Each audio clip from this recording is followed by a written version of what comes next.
Blog Talk Radio.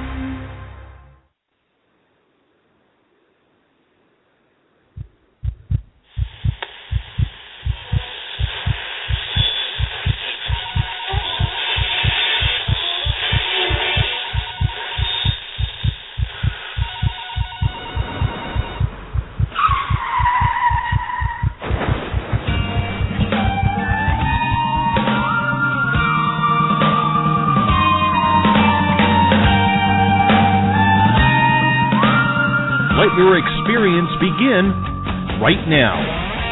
From high atop the mountains of British Columbia to you listening around the world, this is Spaced Out Radio. You can follow us on our website, spacedoutradio.com, on Twitter, @SpacedOutRadio. Give our Facebook page a like, Spaced Out Radio Show.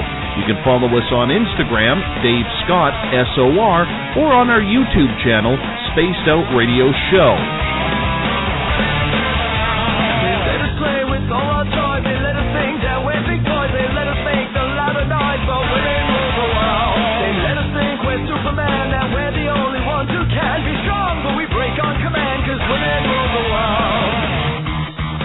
Buckle up, space travelers. It's time to go for a ride as we are live on Spaced Out Radio.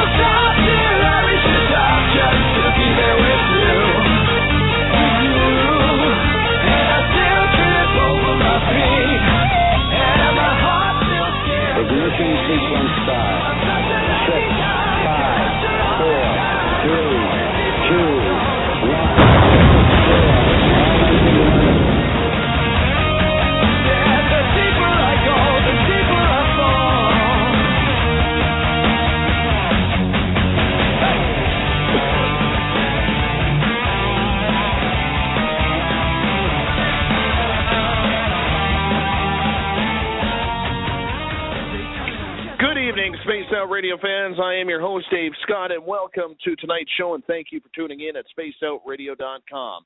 As we come in from the frozen Canadian tundra, battle our way past the wild animals, sidestep Bigfoot, and enter Uncle Jimbo's cabin, step out of the snow, stoke up the fire, heat this place up, and now broadcast you live on this Wednesday night, early Thursday morning if you're on the East Coast.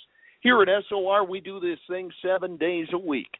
We want to be your official one-stop shop when it comes to the supernatural, conspiratorial, ufological, spiritual, and so much more.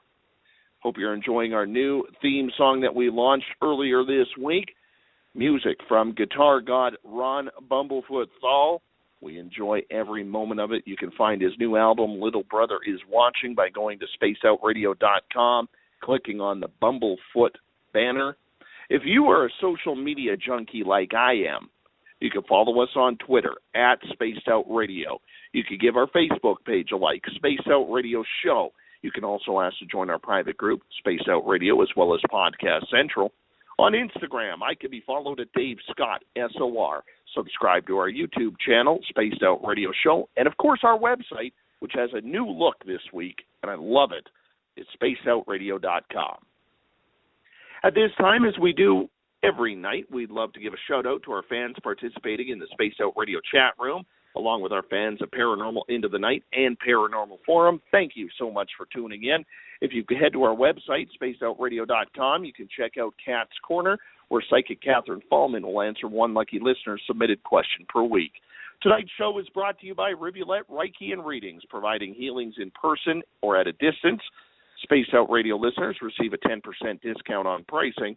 PurplePlates.com. Help heal your body, mind, and soul. Drop into their site and heal yourself today. 80,000 people a month read the new Agora newspaper. Find out what's happening on the other side of health and politics, supernatural, paranormal, and so much more. And if you have an iPhone and you have $1, you can download the Spirit Story Box. Spirit Story Box, the official ghost hunting app of Spaced Out Radio.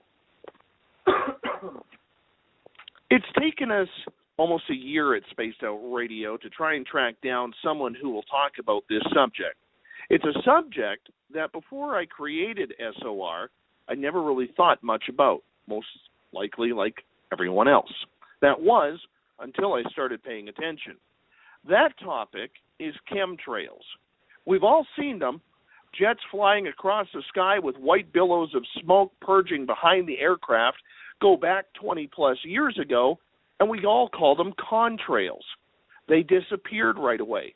However, these chemtrails now seem to sit in the sky and spread out forever.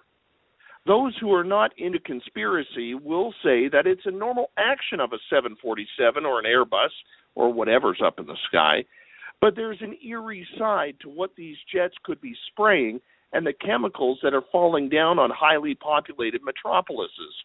You see them every day, lines crisscrossing across the sky. That's not normal. What are they? Why would they, whoever they are, spray chemicals down on us? Matt Landman is a chemtrail researcher. He's on the hunt to find out who and why is this new phenomena poisoning the air we breathe and the foods and water we eat and drink. We bring Matt Landman into Space Out Radio now tonight. Matt, thank you so much for joining us. How are you? Doing great. Thank you so much for having me. Yeah, it's a real pleasure to have you on the air as well, Matt, because I want to tell you something. When I lived near Vancouver, I used to live out in the Fraser Valley. You lived in Vancouver. You know where that is. And we saw chemtrails coming right out of Vancouver, and they were crisscrossing, whether they were crossing the border into the United States, whether they were heading east, or whether they were heading north. These chemtrails were everywhere. What made you decide? What made you decide that you needed to figure out what the heck is going on out there? What made me decide? The thing is I woke up to it and I had this aha moment that I just could not get out of my head. And as much as I wanted to not commit my entire existence to demanding transparency regarding the persistent linear cirrus clouds in the sky, I had this one event in my life, basically. And I guess I'll just tell you my waking up to chemtrails story. Lots of people have their speculations and they question it, but they never have anything concrete. So they never have the foundation give them the support that they need to really combat something like this. You know, there's always this question in the back of someone's mind: is it just water vapor, or is it just pollution from the plane? You know, is it really a purposeful chemical assault, or weather modification, or geoengineering, or whatever it is? Okay. And for me, what got me into it is I was working. So my story is I'm from the States. You know, I'm sorry, and I'm from the East Coast. I went to school, Virginia Tech, got a business degree, ended up working in finance. You know, financial analytics was my profession primarily. I got an MBA. I waited tables a lot too. Don't get me wrong. I waited a lot of tables. So I got a master's in business administration because I was tired of that rat race of working two jobs and all that. And even though I was getting deeper into the rat race by getting a master's in business. But either way, I ended up with a film degree as well.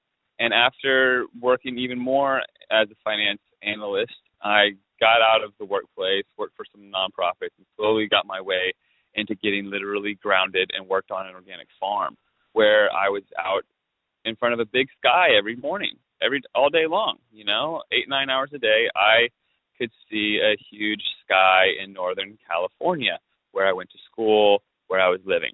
And there's this one time that I have all of this, you've got this ego that tells you, oh, you should just give up, and, all these things trying to keep me away from really pushing towards this truth, I feel like. But I have this one moment that I go back to, and it was this one day on the edge of this large storm system, okay? I literally witnessed weather modification in progress. And what it was is, where I live in the Pacific Northwest, similar to Vancouver, but right here I'm in the heart of the mouth of the atmospheric river, the jet stream that comes off the Pacific that goes across the North America. Okay, and here the traditional jet stream comes across west to east and feeds the moisture across the state. Loops up. You know what it usually does. So yes, exactly. So every season, okay, these frogs come out from underneath my house, and the trees literally are just waiting for their seasonal rain. There's 2,000-year-old, nearly 3,000-year-old redwood trees.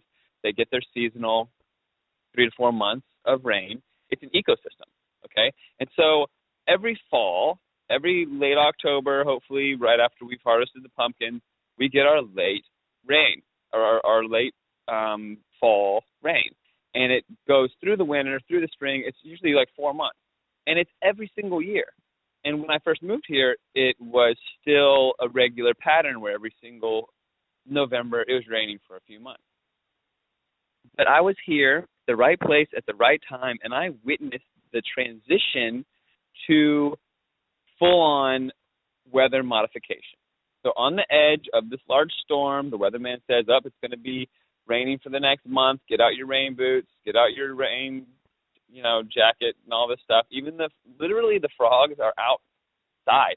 Like, these frogs don't come out for the whole season. They come out from underneath my house because there's this. My house is literally nearly on stilts, like 4 feet off the ground because of all the moisture here where I live. It's just the ecosystem. Well, on the edge of this large system came these planes, whereas there was no air traffic, very, very sparse air traffic.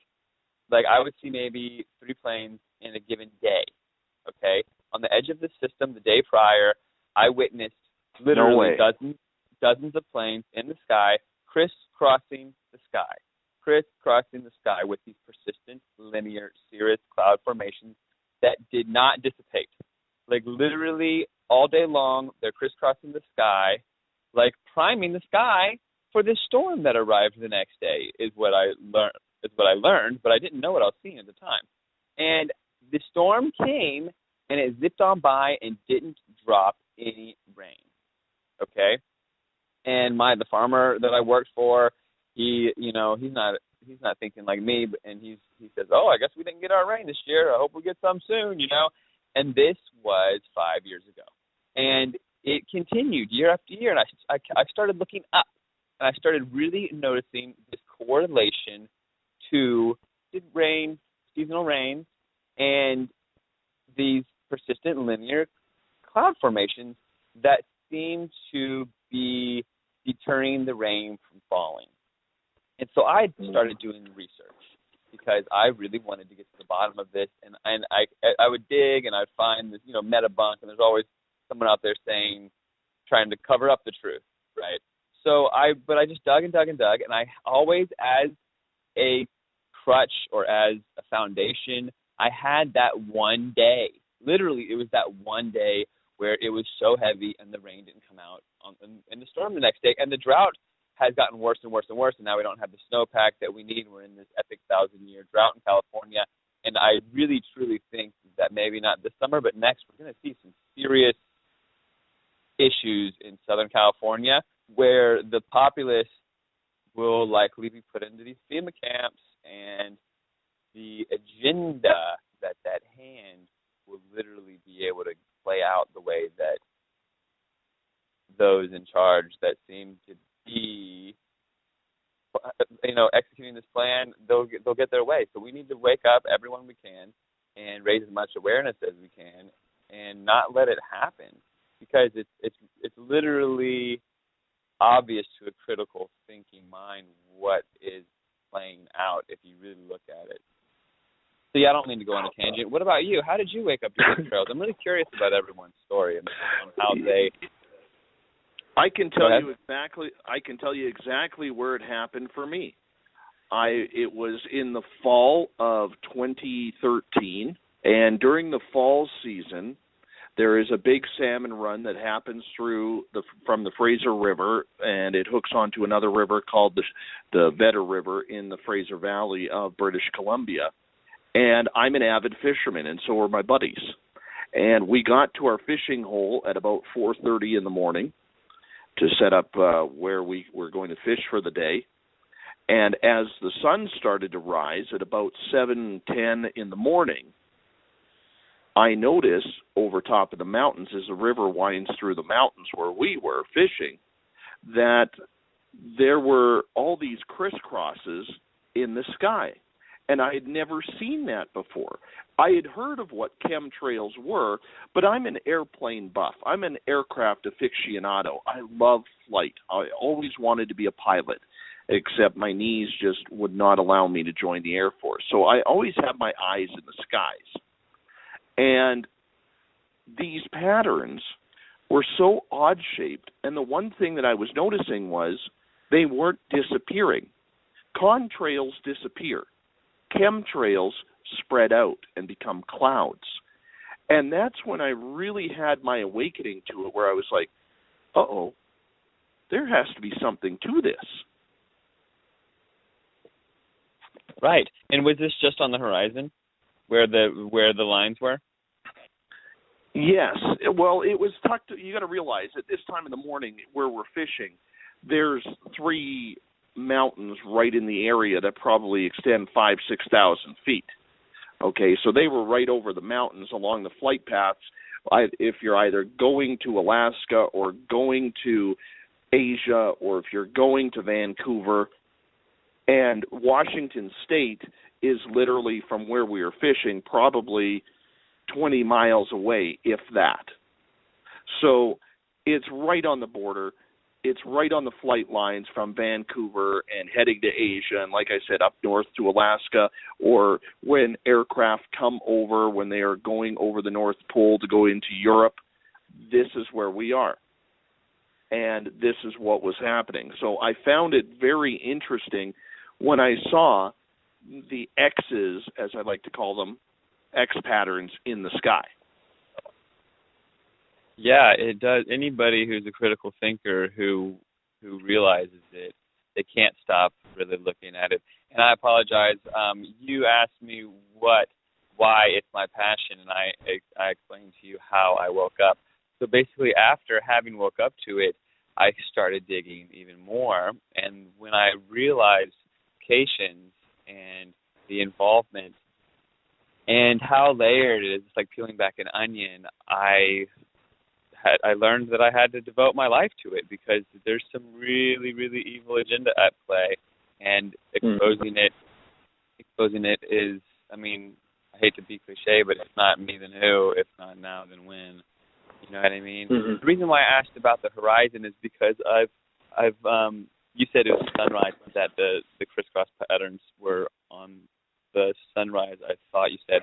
The reason why I asked is because I've noticed that, and then the viewers or yourself can maybe notice now that I bring it up, is a lot of the lines, not all of them, because what they're doing up there is they're laying out a concoction of different substances that interact with one another, but a majority of the lines will be laid out in front of the sun, because the UV interacts with the nanodust that's put out.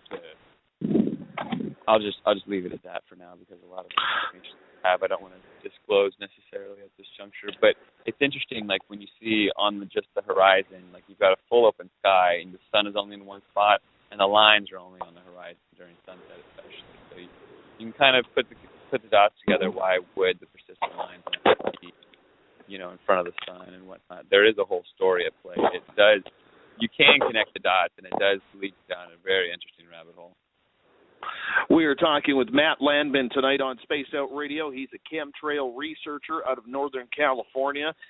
Matt, for a lot of people who are closed-minded to this subject, I would love it if you would describe the difference between a contrail and a chemtrail. Okay, well, the modern-day high bypass turbine engine, they don't produce any persistent linear lines of condensation whatsoever. So these cirrus cloud formations that we're seeing that are persistent, that are linear, they're lines, this is not water vapor. What a contrail is a vapor trail out of the back of a plane that dissipates immediately, okay? growing up, you will have remembered these. On any normal given day, you can go outside. There'll be humidity in the atmosphere. There'll be clouds. There could be a lot of humidity in the atmosphere, a lot of clouds. There could be no humidity in the atmosphere, no clouds. And you can still see the normal jet aircraft, passenger jet, military craft, flying by with their high turbine engines, and there is no line coming out. Okay, it's all about the line that you're seeing, the trail behind the plane, and it literally dissipates in a second or two. Like, you can put your thumb up to it, in the sky, and it would be no longer than your thumb. Okay, that's what a contrail is, and that's what should be coming out of the back of every single jet aircraft that you see in the sky, which due to the normalization and the societal conditioning that we've witnessed, people seem to think that these persistent linear trails are nothing to bat an eye at, whereas just like anything, I mean, the more it's normalized, the more that they can get away with. They're high bypass turbofans. They do not produce contrails at all. They're too sophisticated and fuel efficient. Just looking at this flyer that I have. So then you've got these lines that show up in the sky and do their research and their due diligence and find out what the truth is. Come to find out that there are these weather modification patterns. We can start there because that's how I like to wake people up to it. It's a tangible thing, and it falls in line with my story of a normal guy working out on a farm. And, I'm just like a normal middle-class American hard worker on a farm trying to make ends meet, but I happen to be looking up all day. Not all day, but you get it. So the weather modification aspect of it, which is, I've been working on this PowerPoint, and I'm excited to be able to present it at a talk on the 13th, 3/13/16. I'm into numerology recently, so I'm excited about all this stuff that's been happening with all that as of late. So I will be presenting this PowerPoint that details in 1916. Okay, we're going to back up. I like to present the chemtrails past, present, and future. Give them some foundation for a discussion and a fact-based discussion where people can actually see where the timeline has come from and where we're going, where we're at. Makes it give people context, and it makes sense. So back in 1916, San Diego was in a drought. Southern California has always been a drought because it's a desert oasis. It really shouldn't have 10 million people living down there, whatever it is. But either way, we don't think.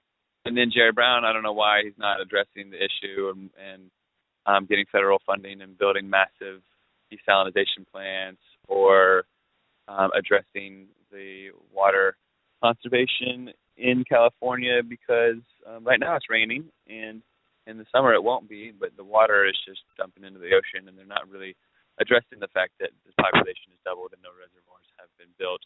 Seems like they're actually kind of just setting California up for disaster.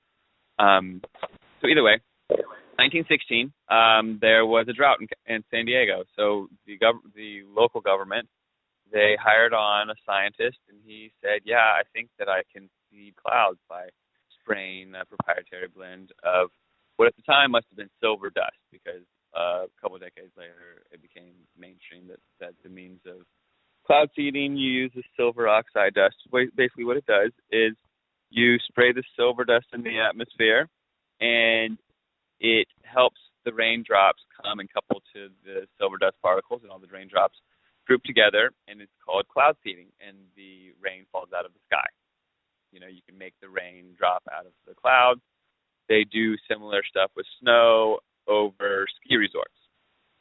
Okay, they spray their dust, their blend of different concoctions, but silver oxide is a good one that is simple, and I mean silver is just like a simple term when you're explaining it to people. So either way, sorry I'm kind of rambling here, but so he made it flood.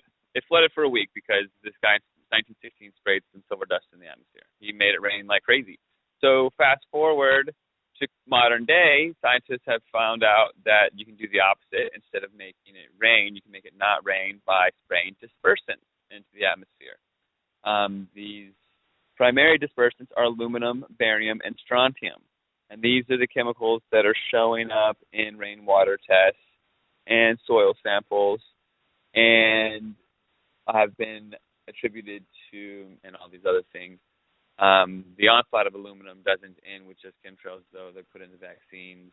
And then if you look at Monsanto having bought Climate Corporation for $1 billion about 2 years ago, and having the aluminum-resistant genetic seed lines and their diabolical nature, you can kind of connect the dots from Monsanto's vaccines to chemtrails all through aluminum, which is interesting.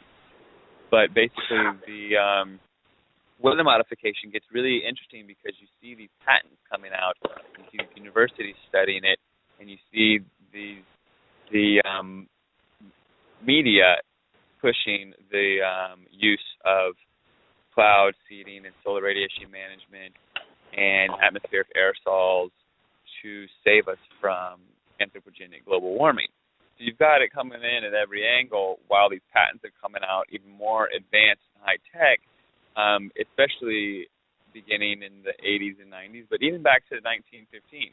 But these patents have become increasingly more complex and high-tech, and they're way beyond the level of sophistication that the general public is aware of, right? This is like black ops projects that are going really, really, like the level of science that these black ops projects and the level of funding that they've been able to get post 9/11 is, I read that the military budget, 40% of the military budget is black ops, meaning Congress and the president doesn't even get to see where this money is going. And this is in the United States.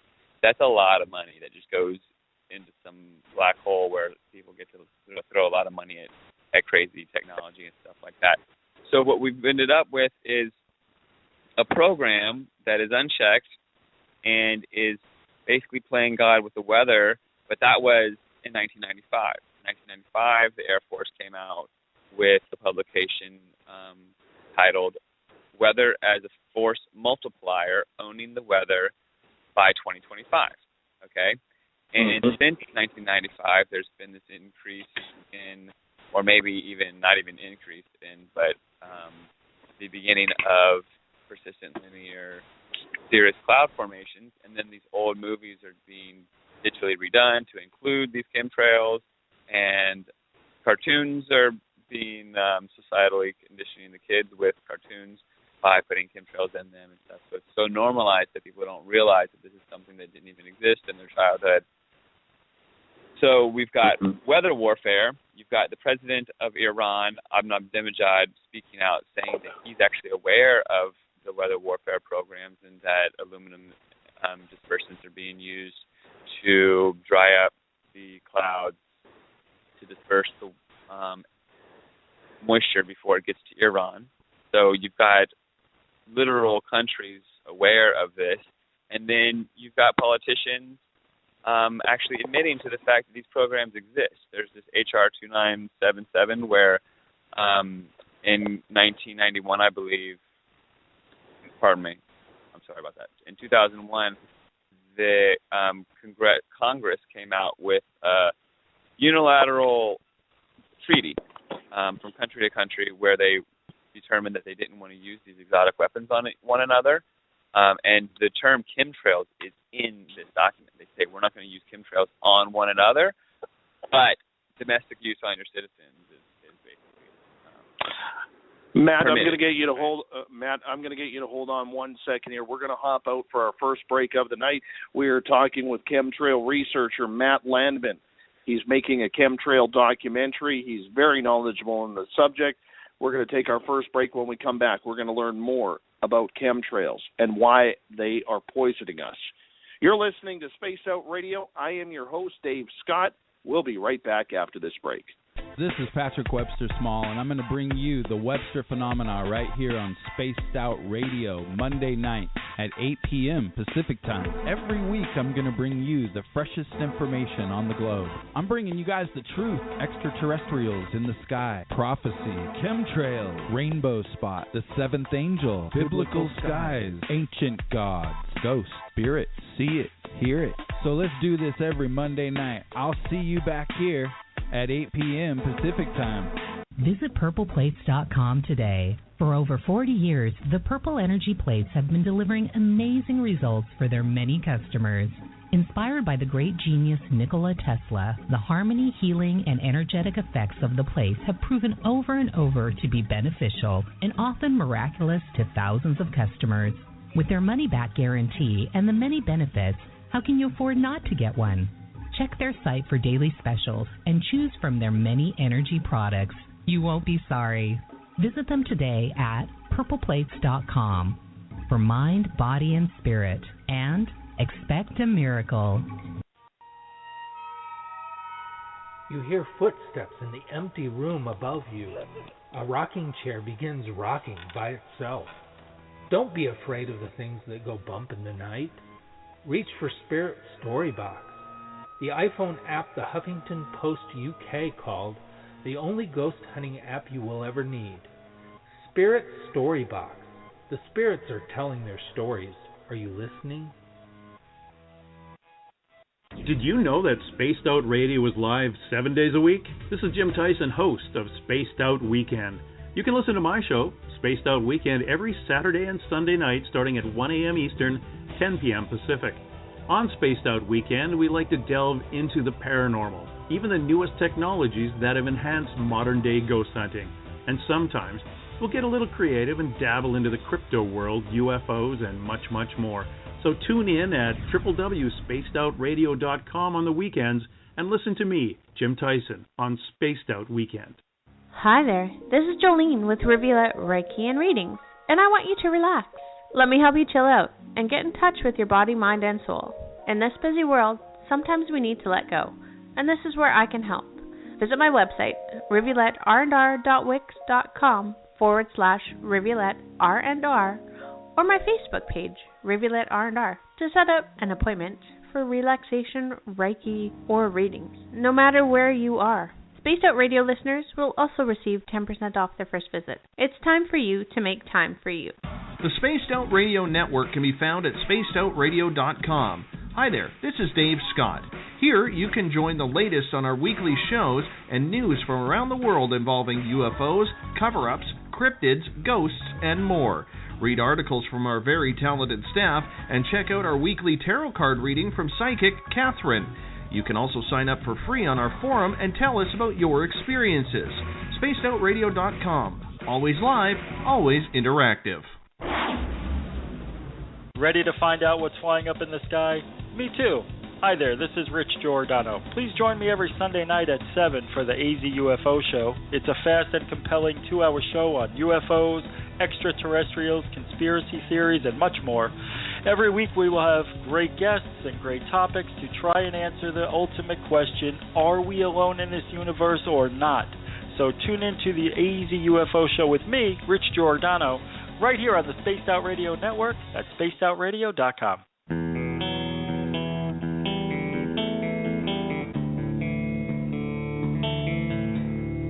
Would you like to connect with Dave and his guests? Learn more at spacedoutradio.com for the latest news, features, photos, and articles. Spacedoutradio.com is where you can stay up to date on what's happening around the world and up in the stars. And now, back to Dave Scott. Welcome back to Spaced Out Radio tonight. I am your host, Dave Scott. Tomorrow night on the show, we're going to do something very interesting. Barry Strom is going to make his third appearance. He is a channeler. He channels extraterrestrials. We are going to do a live channeling session with an extraterrestrial that follows him named Moo, M-O-U, Moo. We're going to do that live on the air tomorrow night on Spaced Out Radio. Hey, if you want to follow us on Twitter, you can do so at Spaced Out Radio. You could give our Facebook page a like, Spaced Out Radio Show. You can also ask to join our Spaced Out Radio group as well as Podcast Central. On Instagram, you can follow me at Dave Scott, SOR. Our YouTube channel is Spaced Out Radio Show. Our website is spacedoutradio.com. Hey, for those of you who are wondering what's happening with Spreaker as we prepare the move, between 12:30 and 1 o'clock tomorrow, James Tyson from Spaced Out Weekend, him and I are going to be doing a half-hour test run on Spreaker tomorrow. So that's 12:30 Pacific until 1 o'clock Pacific. It's going to be a test run. Hopefully we can have a smooth one. Kind of nervous about it, not going to lie. Tonight, though, we do have a show to do. We are talking with Matt Landman. He is a chemtrail researcher, recently finishing up a documentary on chemtrails. He is speaking at numerous conferences around Western North America this spring and this summer. Matt, welcome back to Spaced Out Radio. Thank you so much for joining us. Thanks again for having me. It's a pleasure. One thing that I have noticed, Matt, and I'm seeing a lot more videos of this on YouTube, on social media, the people who are flying these aircraft seem to be becoming more brazen. Like they don't care that they are being noticed and people are realizing what is happening now. Instead of seeing one jet at a time, we're now seeing 4, 5, 6, 7, if not more, flying almost in a formation across the sky, spraying the chemicals. Why have these companies, whoever is doing this, become more brazen? Well, first of all, I think it's definitely a drone program. I don't think that there's very many pilots behind the planes at this stage in their agenda. Why have they become so brazen? I feel like that they are scared. They are living in fear. That's why that they promote so much fear, because they themselves are afraid of us because we are so powerful. And they realize it, and their goal is to convince us that we are not powerful, that there's nothing that we can do about it. But, I mean, I don't know if you know that we're on the verge of a massive spiritual awakening, and we have the power to totally, in just a blink, like obliterate all of the evil that's in charge of all the stuff that's going on in our skies and behind all these other things, including vaccines and stuff. So that's why there's an all-out attack on the youth.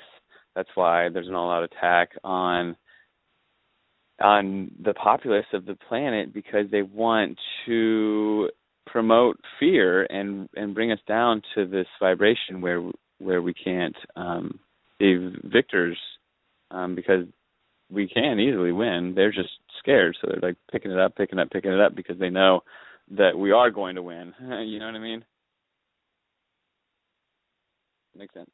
Oh, for sure. It makes a lot of sense. So they are trying, in your opinion, to get as much chemical out there as possible over populated areas in order to try and do whatever science experiment they are. They're using, really, the population as human guinea pigs. Yeah, that's correct. Well, their approach is multifaceted, right? Based on the studies on the dispersants, there's the different trails act very, very differently. There's a lot of different things being sprayed up there, and a lot of them are concoctions that interact with other dispersants. So they'll lay one thing out that isn't even activated until the next plane comes by and lays it out, and other things are used to suspend the particles, and it's just an all-out mixture of different chemicals, like you said, a science experiment. But there's a lot going on. I mean, are you familiar with Morgellons? I actually am very familiar with it. We have had a couple people talk about Morgellons on Spaced Out Radio before. One of our listeners, who usually listens in every night, has Morgellons disease, so it's a topic that is very, very close to what I am doing. So the thing that no one knows and no one realizes, and I'm going to give you a hint of some of the information that I'll be exposing in my documentary, is, sorry to say it, everyone has Morgellons. Everyone that's breathing this air has been exposed to the DNA modification program that is part of their experimentation. And for some reason, I don't know why, they've developed this very high-tech, smart dust that actually is sentient. It seeks out human DNA and it alters it. It alters the DNA once it gets inside your body. And these people who quote have Morgellons, it's because they've been exposed to too much too fast. Yeah. So that is something that we're going to be addressing at the conference in May, because there's ways of combating and resolving these health issues. I'd like to have a problem, reaction, solution approach to the conferences and the films and everything. I don't want to leave people hanging. I'm not a fearmonger. I think knowledge is power, and I know that we can defeat this. It's just about coming together and being united, because we're only as strong as we are united. And you know, this is humanity here. We're not talking about the color of your skin or your socioeconomic class. We're talking about coming together as humans and awakening spiritually to a new age. And they're trying to prevent it from happening, because everything that they stand for, the opposite of the direction that we're heading. We are talking with Matt Landman tonight on Space Out Radio. He is a chemtrail researcher speaking across Western North America this spring and summer at many conferences around. You might want to catch one of them if you're in the area. Matt, one of the things that I want to talk about, because you just mentioned Morgellons, fibromyalgia is another one, arthritis is another one. People are getting sick off of this stuff. I believe you even mentioned that, you know, diseases that affect the elderly are being caused by this as well. How did you find out proof that these chemicals that they were spraying were starting to affect people health-wise with some pretty serious diseases? Well, everyone's looking for a smoking gun, and I mean, I can't give anybody a smoking gun on anything. I mean, I like to crack people's paradigm who aren't awake to anything by talking about 9/11. Sorry to change the topic, but I can't prove that Building 7, I don't know if you're aware that there's a third building that fell that day in New York, building number 7. Yes. Solomon building, it fell at free fall speed. Okay, the official story is that there was a column that bent caused by internal fire from debris falling from the other towers, which caused the entire building to fall in, 6.5 seconds, I believe. So either way, like I have no smoking gun to show anyone that was a controlled demolition or that the official story is not accurate. But I can say, if you have a critical mind and you can use logic and statistical analysis. Okay, so I've got a master's in business administration with a focus in strategic sustainability. I graduated top of my class, and the managerial statistics class that I took was very, very advanced. And in statistics, you cannot prove anything without a benefit of a doubt, but you can prove things beyond statistical significance. Okay, and correlation after correlation after correlation, eventually, being a critical thinker, I don't need a smoking gun. Okay, if people want to look at Building 7 and say that makes sense, that a third building fell for the first time ever caused by fire, you know, there's only 3 buildings that ever fall due to fire, and it was Building 7 and the 2 World Trade Center towers, right? Like, before that day, this had never even happened. And you've got 2,500 architects and engineers willing to risk their careers, architects and engineers for 9/11 Truth, to state that the official story for 9/11 was totally inaccurate. You know, and 9/11 was the turning point. We were on a very more just and true timeline for humanity. And after post 9/11, the timeline got shifted. And that's what the military-industrial complex and the powers that be, they want to keep us off of our true, just timeline, and it's going to be easy. We got to knock ourselves back on. But so the smoking gun that you're looking for it's in your critical thinking mind, because the correlations here to these patents and the aluminum in the air and the aluminum dispersants used on these storms is beyond correlation. It's beyond statistical significance, and it falls into the realm of a statistically significant correlation, right? I say it's beyond correlation, but basically you have to put it into some sort of category where mathematically it's more likely true that there is a military-industrial complex spraying you like a bug than it is true that these weather modification programs are not ongoing. Because why are these patents out there? Why is there aluminum in the rain, in the little bit of rainwater that does drop out of these clouds when these persistent linear cirrus cloud formations are prevalent on the edge of these storms? Okay, you've got Maui farmers noticing that their crops are being affected on the days of these persistent linear trails. They take their papaya plants and their tomatoes and their leafy greens and they put them in a greenhouse, and they're not affected by these persistent linear cirrus cloud formation fallout. Okay, and you notice in Maui, they noticed that their seasonal deluge of moisture, their monsoon season, it was modified and tweaked and pushed north, and now they don't get it. And Maui's actually, the Maui farmers are speaking out against this aerosol attack, and they know what's going on, but they have no smoking gun. They have correlations. There's lines in the sky, and then my plants die. You know what I mean? There's lines in the sky, north to south lines, and then this storm system gets pushed north. They're creating high and low pressure systems, and they're pushing storm systems around, and they're using high frequency programs through HAARP and all this other stuff, but there's literally no smoking gun.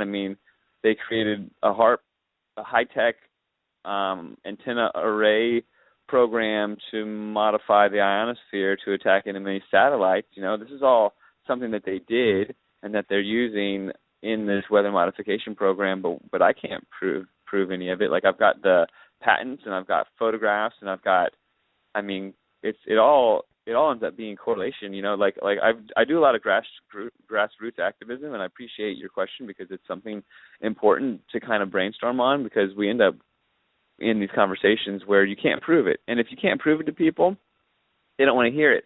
But it's like, okay, there's so many different things, like fluoride, for instance. You're not supposed to swallow the fluoride. If there's fluoride in your toothpaste, it says don't swallow it. If you do, contact poison control. Then why is there fluoride in the water? Oh, because it helps your teeth, people say. Well, you're not supposed to swallow it. Well, and then they look at me and say, can you prove that? And I say, look on your toothpaste. But what I'm rambling at and what I'm getting at is, if you meet someone in your grassroots activism that doesn't want to hear the truth, they're not going to accept it. Like, they will listen, but they won't hear it. You know what I mean? Or is it the other way around? Either way, they won't absorb it. So it's funny. It's funny because you can literally show people all the correlations and all of the quote-unquote smoking guns, but nobody is ever going to believe something that they refuse to believe, because some people, I'm sorry, are just beyond. They've been brainwashed to a certain degree.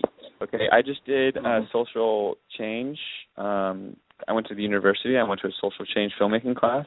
I spoke to 35 students. Each one of them just gave me this blank stare afterwards, because they don't want to admit, accept, or even think about the fact that there is an all-out campaign against not only their health, but their spiritual awakening, their happiness.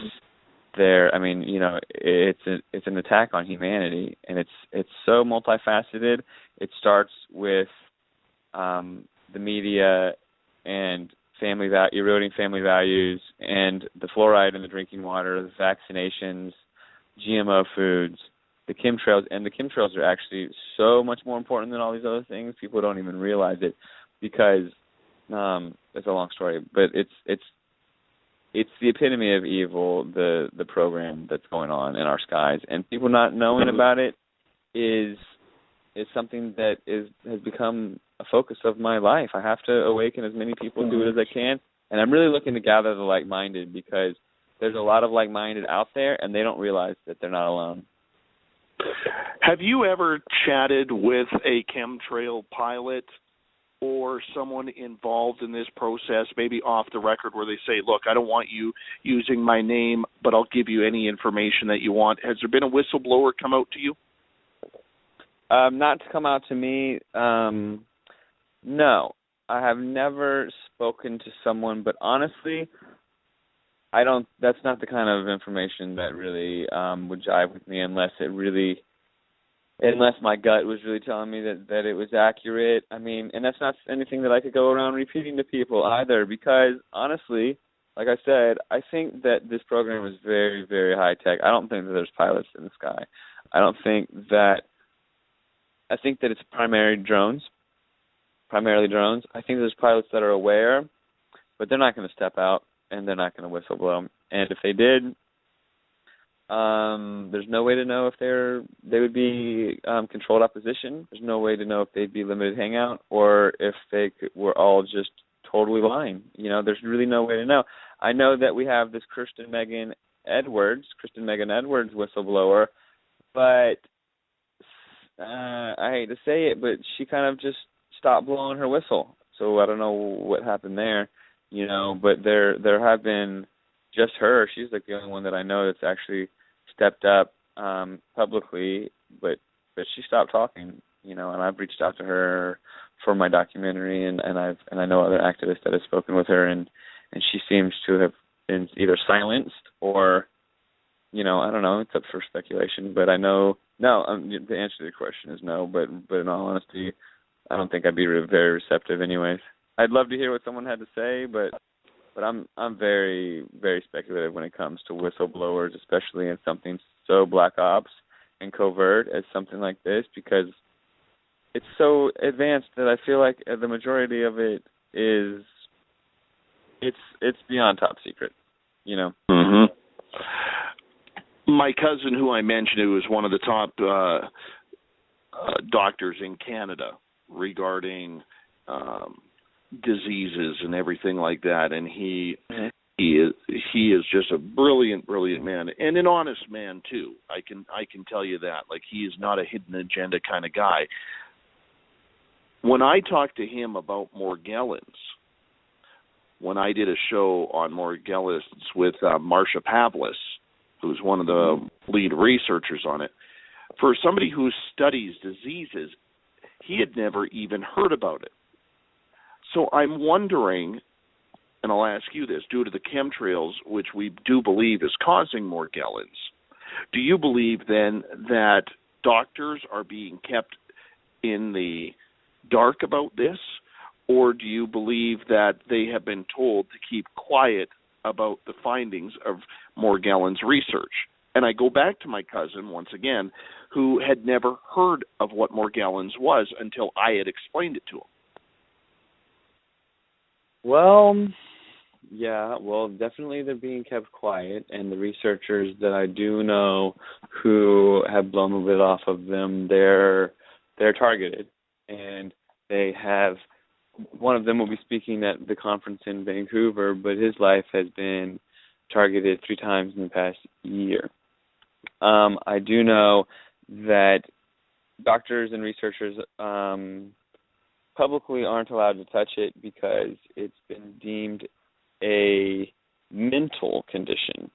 So basically, it's something that kind of like the placebo effect. It's like you're manifesting it in your mind, so they won't treat it because it's all mental, which is so bogus. It's not even funny. But yeah, no, they keep it quiet. They keep it quiet, and anybody that does try to come forward scientifically is silenced or shunned, but I don't think enough nanoscientists or holistic practitioners have even been outspoken enough about it. I mean, you got the GCMAF, for instance, these vaccine doctors or holistic doctors that were on that.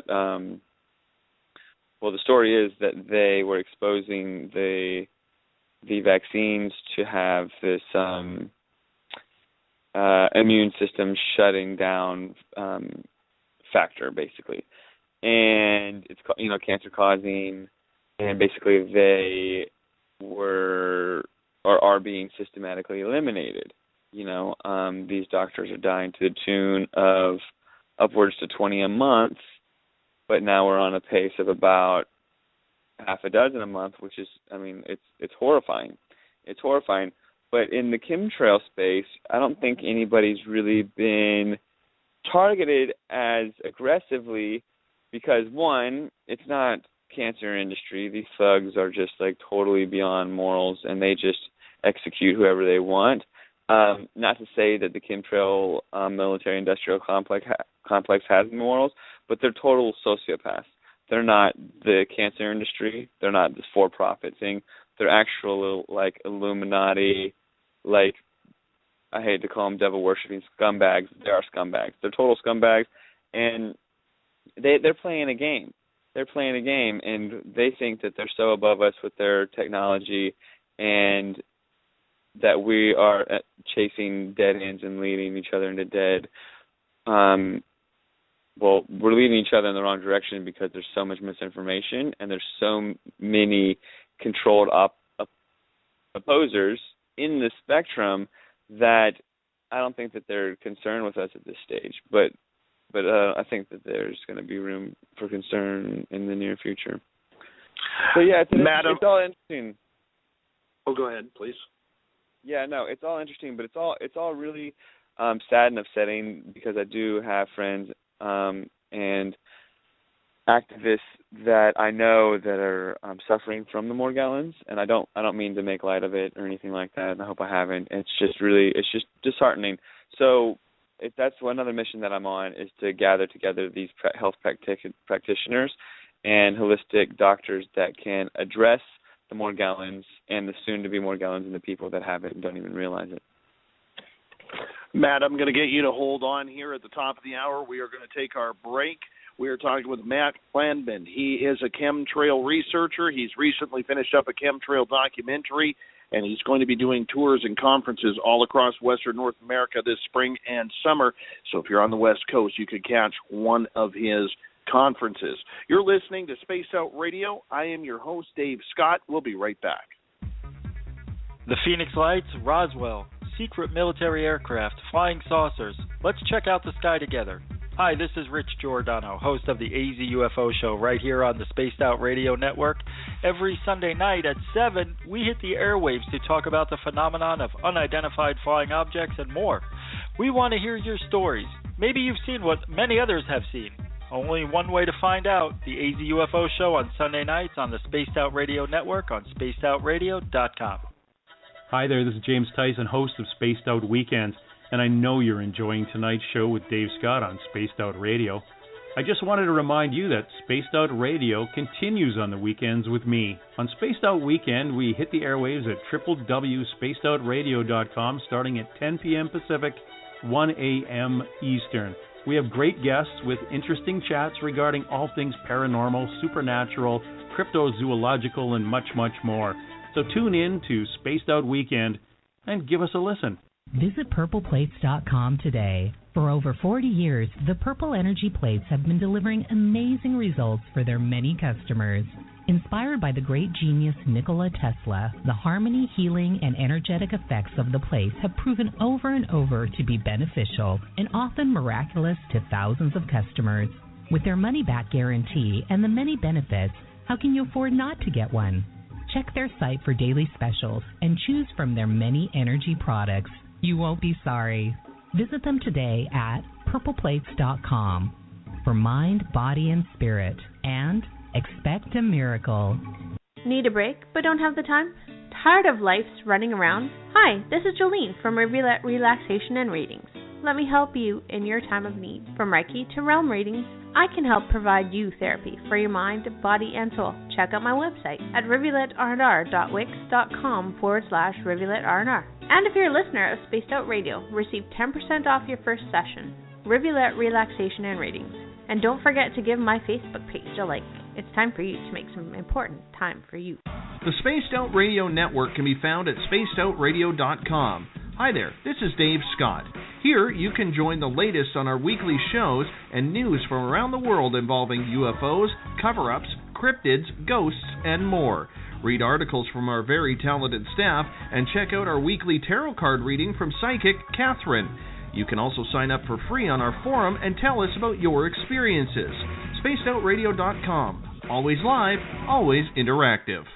The Webster Phenomena airs on Spaced Out Radio on Monday nights at 8 p.m. Pacific Time. I'm your host, Patrick Webster Small, and I discovered extraterrestrials in the atmosphere, which led me to more discoveries, developing the Webster Phenomena, which is the occurrence of extraterrestrials throughout nature. I will explain the Webster Phenomena and all my recent discoveries every Monday night at 8 p.m. Pacific Time, right here on Spaced Out Radio. You hear footsteps in the empty room above you. A rocking chair begins rocking by itself. Don't be afraid of the things that go bump in the night. Reach for Spirit Storybox, the iPhone app the Huffington Post UK called the only ghost hunting app you will ever need. Spirit Storybox. The spirits are telling their stories. Are you listening? Want to call in to Spaced Out Radio? You can. 1-607-203-5344. You can tweet us at Spaced Out Radio or send us a message on Facebook at Spaced Out Radio. And now, back to the show. Here's Dave Scott. Welcome back to Spaced Out Radio tonight. I am your host, Dave Scott. Thank you so much for tuning in to Spaced Out Radio. Tomorrow night on the show, we're going to take a different topic. We're going back into the alien realm. Barry Strom will be making his appearance, his third time on this show, and we're going to have a live channeling session with an extraterrestrial that he calls Mu, M-O-U, and it's going to be an interesting show because I have wanted to talk to Mu for quite a while. Tomorrow night we're going to get the chance through a Ouija board. It's going to be very interesting indeed. Hey, if you want to follow us on Twitter, you can do so at Spaced Out Radio. You can give our Facebook page a like, Spaced Out Radio Show, and you can ask to join our Spaced Out Radio group as well as Podcast Central. On Instagram, you can follow me at Dave Scott, S-O-R. You can also follow us on YouTube. Subscribe to our channel, Spaced Out Radio Show. Once again, our new look website, which launched on Monday, is spacedoutradio.com.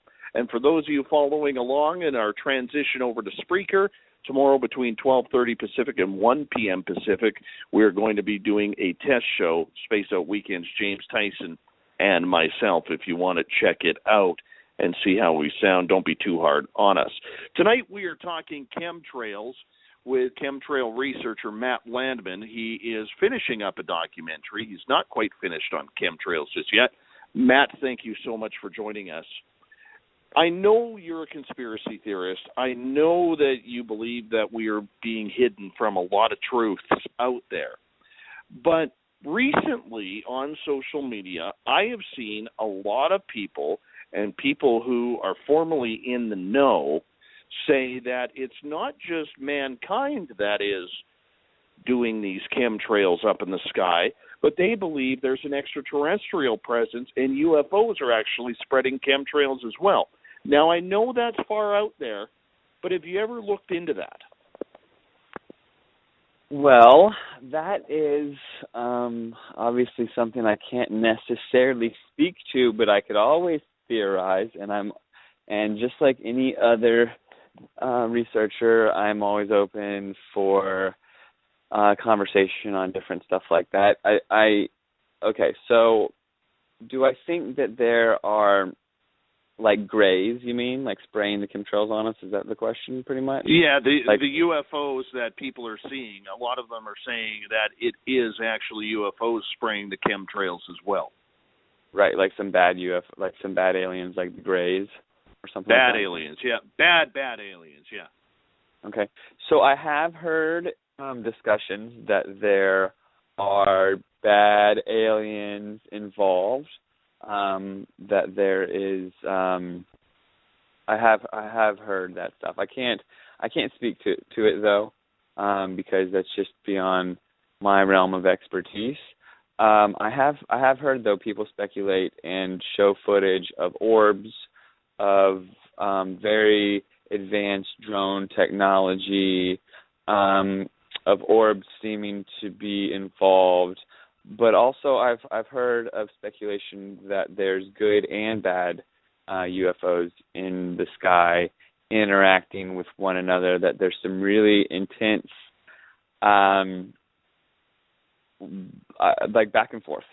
Like the bad UFOs I've heard are spraying out some ridiculous alter the human DNA, like crazy advanced nanodust, and that the good aliens are up there diffusing this and preventing, diminishing the harmful effects and whatnot, and giving us the opportunity to wake up and defend ourselves. But again, that's all just conjecture. I can't really speak to it, but it is interesting to discuss. And like I do have this actual chemtrail activist group where I've rallied together all the passionate activists in that spectrum on Earth on Facebook, and I do see some posts sometimes, especially out of Ireland, which is I don't know why, that are interesting and that are unexplained.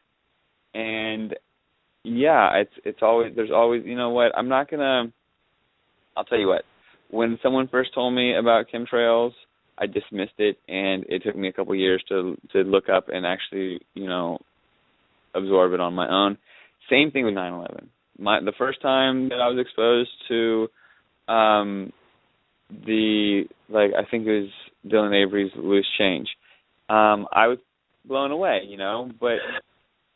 but your paradigm gets totally destroyed throughout your life, and you rise from the rubble and rebel, and finally you come to terms with the fact that your system of beliefs can change day in and day out. And I've witnessed things in my life that I never thought that I would witness, even just a few years ago. So nothing is beyond the possibility of I mean, you see where I'm going. I don't want to sit here. And that's tough for me. Like, even coming on your show, I was like, okay, do I want to be that guy that doesn't go on to try to spread the truth because of the name of your show and that you cover UFOs and stuff like that? But then again, there's a lot of like-minded people listening. And if I can't, I have to. I have no choice but to spread as much awareness as possible and to gather a confluence of like-minded as much as possible. And yeah, maybe there is some alien stuff going on. I think there is like a galactic, literal, spiritual battle, and it's not just on Earth. I don't really know what's going on, but you'd have to be a very myopic thinker to think that we are the only beings in the universe. It's funny though, like these the major media, when they try to discredit certain activists, they'll bring something up just to totally discredit them that's super off topic. Like maybe one day someone will say, "Oh, you were on a radio show and you said that you might believe in aliens." I've thought about this, and I've thought this through because I've seen different activists attacked, and I've seen activists be literally cornered and asked, "Well, do you believe that the moon landing was real?" And I've considered like what my stance would be if I was approached at that level, because I do honestly feel like that my career as an activist has just began, and I'm going to just keep plugging along and going on major radio shows, bigger, and wherever and whenever I can spread this awareness, I will. Mm-hmm. I can and I will. And if someone asks, I'm just going to tell them the truth. Like, you know what? I'm not going to sit here and say what you want me to say, that, oh, yeah, the moon landing was crazy and I got my tinfoil hat on, but I'm not going to sit there and look you in the eye and lie and say that I think that the moon landing was legitimate, because it obviously was not. I mean, who directed 2001: Space Odyssey, Clockwork Orange? Martin Scorsese. Stanley Kubrick. Stanley Kubrick. Sorry, I love Stanley Kubrick. Stanley Kubrick directed that clip. That moon landing was produced and directed by Stanley Kubrick. The U.S. military approached him. I mean, it was pretty obvious at the time that we didn't have the capability of landing on the moon and then getting our boys home. That's impossible at that juncture. But we had to prove to the world that we could win over Russia, and it worked. It worked, But you see where I'm going, basically. This is absolutely. Yeah. I have a question for one of our listeners. He brought this up before the show. We have a chat room called Paranormal Into the Night on Facebook that follows our shows on a nightly basis. And one of the gentlemen in this chat room, his name is Joe, he has a bunch of, I don't want to say artifacts, but a bunch of evidence that he collected after a chemtrail spray went over his property. And he's wondering what he can do with it, because he has it saved in Ziploc bags. It's sitting there waiting to be taken, and he wants to give it to someone who can research it, but he doesn't want it to disappear. Do you know of anybody who could help him out? Yeah, me. Honestly, if there's anybody like that on Earth, I might have to filter through a bunch of stuff, but through the different people. But I'm all ears. Where is he located? He's on Facebook. What I will do, Matt, is I will get Joe to message me, and I will pass over his email to you after the show. Yeah, that's fine. So what I don't know what exactly he's come in contact with, but I've been connected with some other people as of late that have this nano dust in their possession as well. And what's going on is the concoctions that they're putting up in the sky, they don't always work. They want these things to be suspended in the troposphere and the stratosphere, and whether or not they want it to rain down on us and be suspended in the air that we breathe or stay up there. I think there's different agenda for different sprays. There's all sorts of different chemicals being laid out there. You can see through your critical lens and realize that there's different chemicals based on the way that they act. Different ones drip and they dissolve in the sky, or they stick up there. Different ones act differently in the air, completely differently. So in this instance, I can only imagine that the concoctions were laid out together. You lay out one, you lay out another, they react with one another, but after the chemical reaction, it wasn't suspended in the air as well as they had hoped, and you have the resulting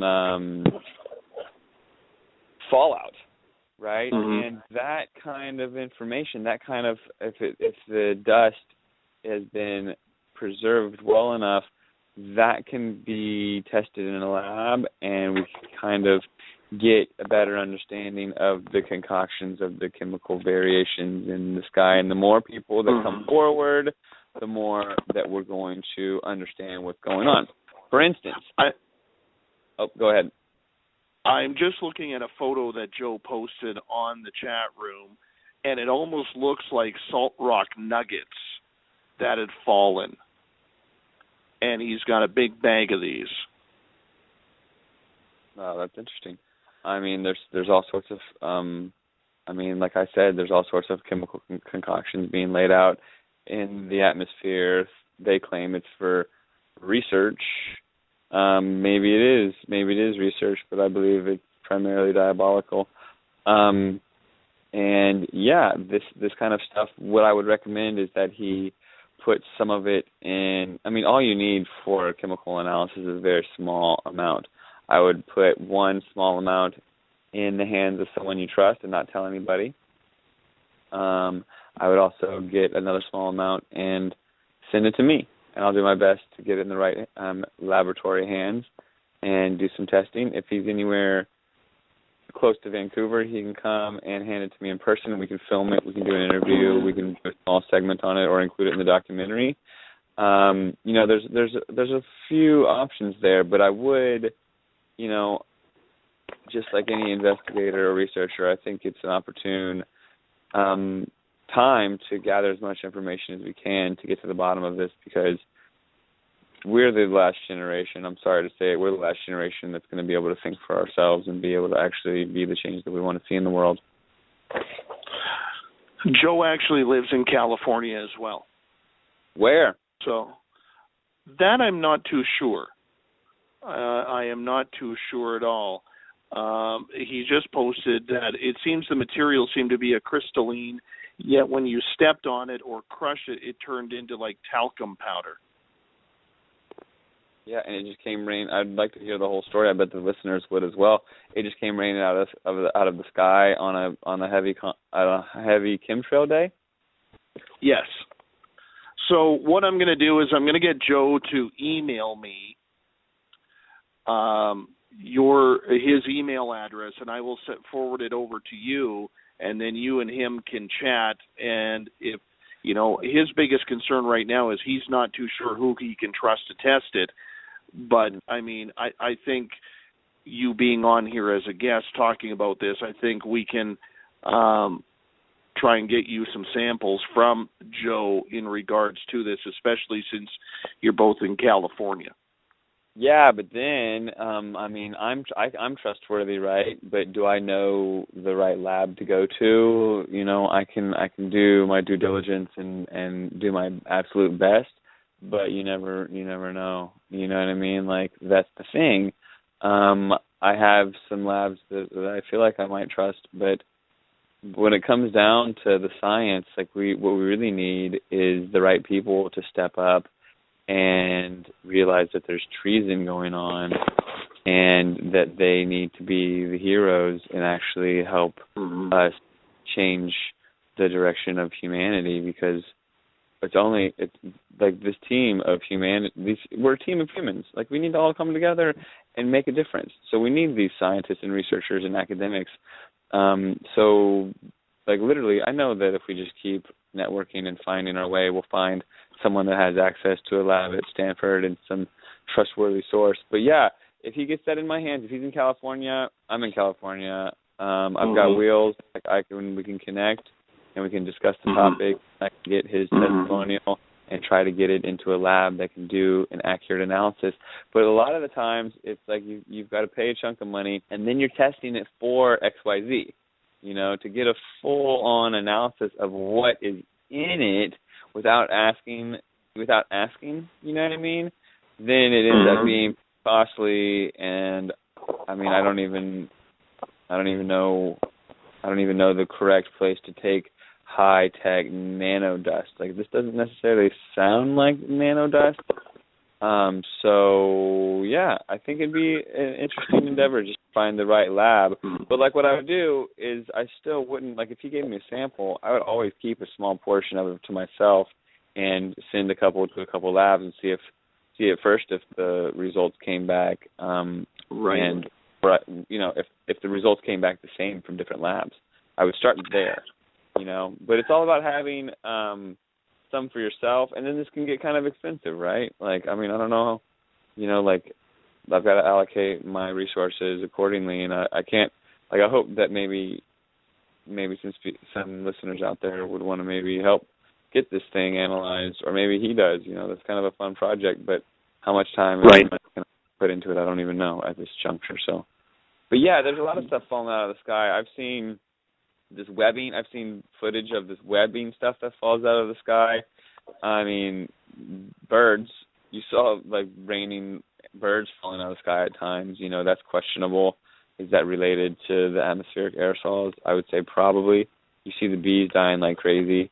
But yeah, there's reports of other similar situations where the media hops on and says, oh no, that was a volcano out of the Philippines, but there's like a blanket of dust just falling over LA. It doesn't make any sense, and concerned citizens do pick up samples, and they come back being very, very high-tech and awkward, and I mean, they're not from a volcano, So there's all sorts of stuff going on in our skies that we're not privy to, and the biggest problem I see that we're facing is the lacking acceptance of the masses.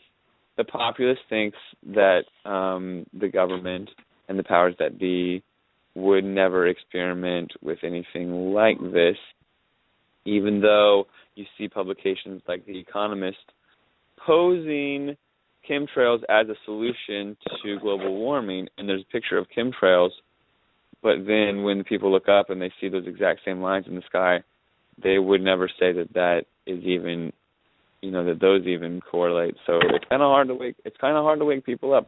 I kind of feel like that there's people that are willing to wake up to it, that are open-minded, and there's people that are just completely on the other side, that they're just they're just not ready for the truth. They've been so well conditioned by this well-oiled machine that, snapping them out of it, hate to say it, it may be a waste of breath. But I think there's so many like-minded out there that if we all get together, we can be the change. We can make a difference, and we can be the resistance. Mm-hmm. We have to realize that we are not alone. I know I said this earlier, but we have to realize how strong that we are and how many of us that there are, because it's really easy to not want to get involved when you feel like you're the only person that believes one thing. But when you find out that you're not alone and that there's actually millions of people out there that want to stand by you on that same level, your vibration can raise to a certain level that is productive, that you can really, really, really, really defend yourself and change the world. Joe happens to be from Nevada County, California. So I don't know how close that is to you. It's over by the Tahoe area.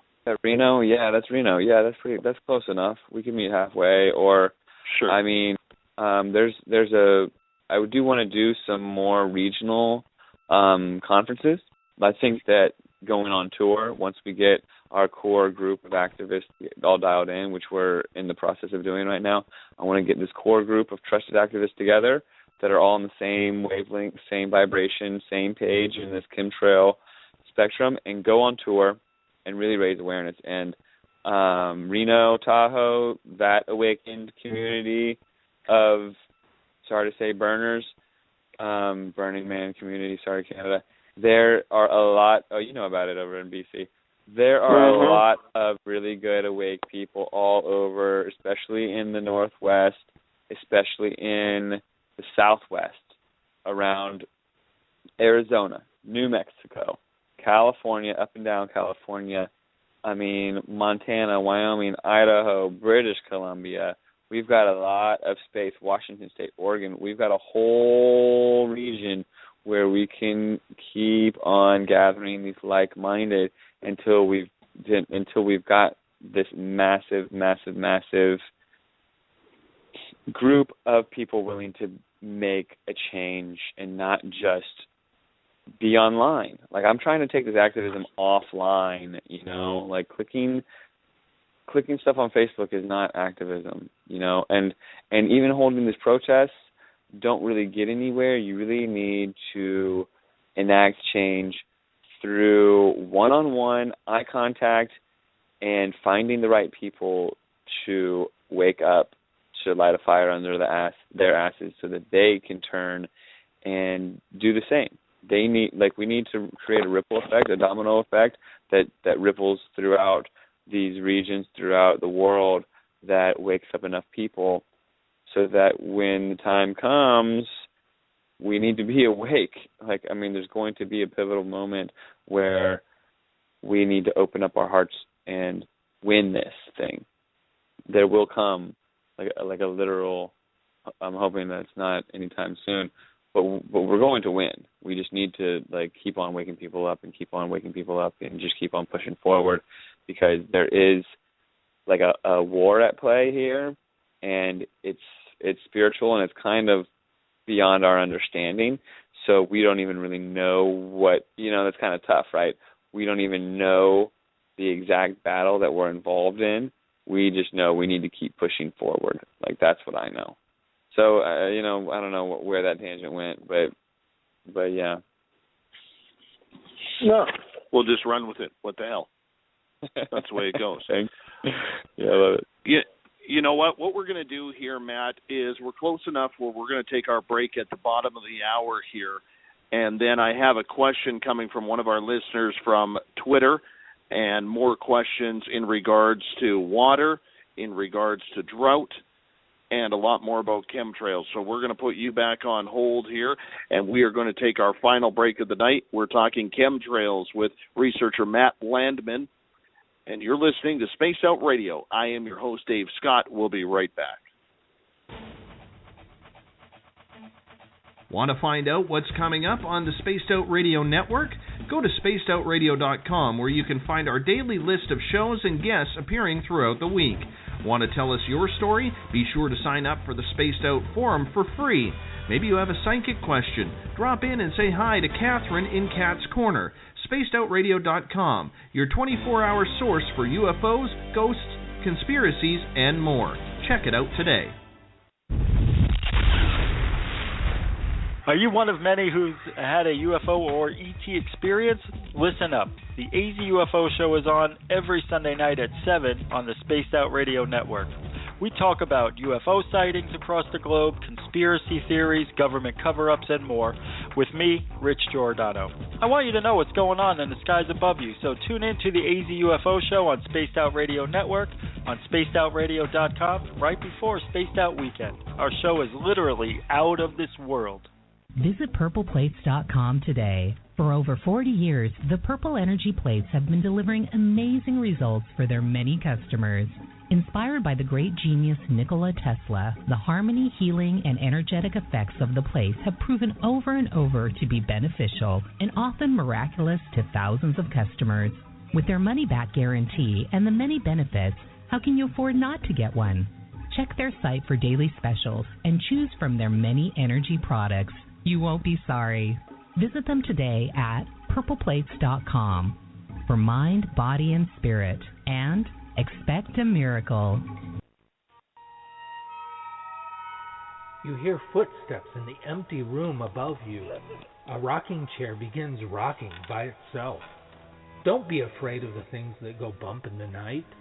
Reach for Spirit Storybox, the iPhone app the Huffington Post UK called the only ghost hunting app you will ever need.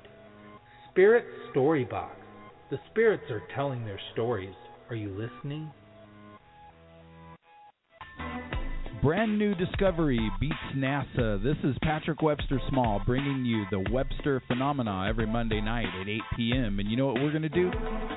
We're going to talk about amazing stuff, have amazing guests. That's all there is, man. You know the rest. As ET's up in the sky, I'm going to tell you which way and why. And we're going to have a little combo about these ETs in the sky. We're going to chill. This is Patrick Webster Small, and I'll be seeing you every Monday night at 8 p.m. Pacific Time. Write it down on Spaced Out Radio. Is the 24-hour world starting to wear you down? Let me from Rivulet Reiki and Ratings lend you a hand.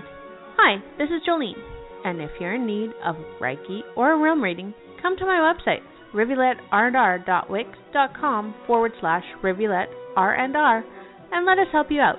At Rivulet, I specialize in healing your body, mind, and soul, no matter where you are. And be sure to check out the Rivulet R&R Facebook page for your best deals. Remember, it's time for you to make some time for you. Hi there, this is Jim Tyson, host of Spaced Out Weekend. When you've had a busy week and you're just wanting to chill out and relax, how about listening into my show? That's right, Spaced Out Weekend. I focus on the paranormal, the arcane. I even dip into the techie side of things and much, much more. And I would love for you to come in and check it out. Remember, Spaced Out Radio goes 7 days a week.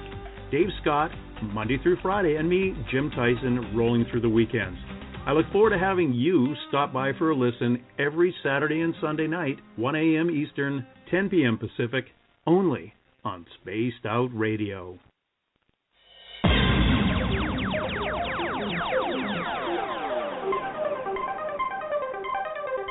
Missed most of tonight's show? Don't worry, you didn't miss a thing. You can head to our website, where you can download the podcast at spacedoutradio.com. Now, back to tonight's show. Here's Dave Scott. We've rounded third. We're heading for home on Spaced Out Radio tonight. Thank you so much for joining us. I hope you've enjoyed our show on Chem Trails with Matt Landman. We're going to bring him on momentarily. I do want to remind you, tomorrow night on Spaced Out Radio, Barry Strom will be our guest, making his third appearance on the show. We are going to do a live Ouija board channeling session with an extraterrestrial he's been in contact over the last couple of years named Moo. M-O-U. We're going to see how that goes tomorrow night on Spaced Out Radio. Hey, if you want to follow us on Twitter, you can do so at Spaced Out Radio. You can give our Facebook page a like, Spaced Out Radio Show, and you can also ask to join our private Spaced Out Radio group as well as Podcast Central. On Instagram, I can be followed at Dave Scott, S-O-R. Our website is spacedoutradio.com, which we just relaunched with a whole new look, new logos, new themes, new music on Monday. And, of course, our YouTube channel is Spaced Out Radio Show. Tonight, once again, we are talking Chem Trails with Matt Landman. Matt, I want to start off by saying thank you so much for joining us and enlightening us on the topic tonight. Thank you so much again for having me. It's really a pleasure. I have a couple of questions from our audience. We're going to start off with Exogenesis on Twitter. He is asking, Matt, could cloud seeding, which the government openly states they use and do, just be a cover for chemtrails? Well, of course. Well, the thing about cloud seeding is if the government was actually doing cloud seeding, then there wouldn't be a drought in California. They would have said, hey, we're going to seed these clouds and make the snowpack in the Sierra Nevada. But the cloud seeding that takes place, the short answer is yes, okay? I've come to learn, wow, this is actually new information that I haven't told anybody yet. Okay, so here's what's going on. The concoction of the chemicals that are all laid out in the atmosphere, okay? So you know the Pink Floyd Dark Side of the Moon, how it's all these different colors? Yes. In a prism to see the color white, okay? So these concoctions laid out in the sky are a plethora of different colors of chemicals, okay? And all of this perfect blend of chemicals of all these different colors make the color white. That's why this chemical analysis of our buddy down in Reno or Nevada City or wherever he is, Lake Tahoe, that could prove very beneficial to see this exact ratio chemical components. Okay, this is actually really interesting information. So when you start realizing that the white that you see isn't really white, that it's just a chemical concoction to trick your eyes, okay, because sometimes they goof it up and you get these weird rainbows in the sky. You know, these new weird random rainbows in the sky, aluminum dust. Really what you're seeing isn't a rainbow, but the chemicals being exposed because the ratio is off. Like they don't have the perfect ratio to trick you into seeing that what you're seeing is white. This is still in. I've yet to be able to completely prove this, so I will likely be laying this out in a documentary to be able to explain it, which I'm really excited about. Oh yes, the name of the documentary is Frankensky. Frankensky has a Facebook page, as does Meet the Frankens. Meet the Frankens has a Facebook page as well. It's this umbrella of activism that I created to try to merge activist groups. So under the Meet the Frankens umbrella, it is Frankenskies, chemtrails, Franken children, mandatory vaccines, Franken foods, GMO. Do you really want a Franken future? So Frankenskies is going to talk about also the societal manipulation, and yes, this ongoing. It's so deep and complicated, the conditioning and the normalization of this ongoing crime against humanity. And yes, they say. They pose these ideas of cloud seeding, and they say in these publications that there's ongoing cloud seeding for research, and that in it of itself plants this seed, no pun intended, in people's minds, where when they subconsciously see this onslaught over their head, they think, oh no, that's just cloud seeding. I've heard about this. I read some article in the New York Times or Bloomberg or PBS, which is all of these publications that they are normalizing an ongoing situation. They're saying, hey, we have a cure for global warming, for global climate change. It's atmospheric aerosols, it's cloud seeding, it's geoengineering. We can save ourselves from ourselves, but we aren't doing it yet. You know what I mean? They say that they're not doing it yet, whereas they actually are. But once it comes time, it's like people get conditioned through these publications, and then they're not informed, hey, we're going to start up this program, or no, we're not. Eventually they just look up and say, oh, maybe they're doing it, maybe they're not. But if they are, it's good because I read that it was good. It kind of just legitimizes it, and then when they get someone like me talking to them saying, hey, guess what? You're getting sprayed like a bug. There's actually the drought in California is being manipulated. It's all part of the New World Order. They're trying to get you in these FEMA camps and create martial law and stuff like that. They're like, what are you talking about? Those lines are actually good. I read it once. So long story short, yeah, you're onto something, buddy, Twitter. Okay, and a follow-up question from Exogenesis on Twitter. If one can make it rain, can't one do the opposite with the right chemicals? Well, yeah, right. Like I said earlier, the aluminum, barium, and strontium, these are in the same column in the periodic table, and these elements act as dispersants.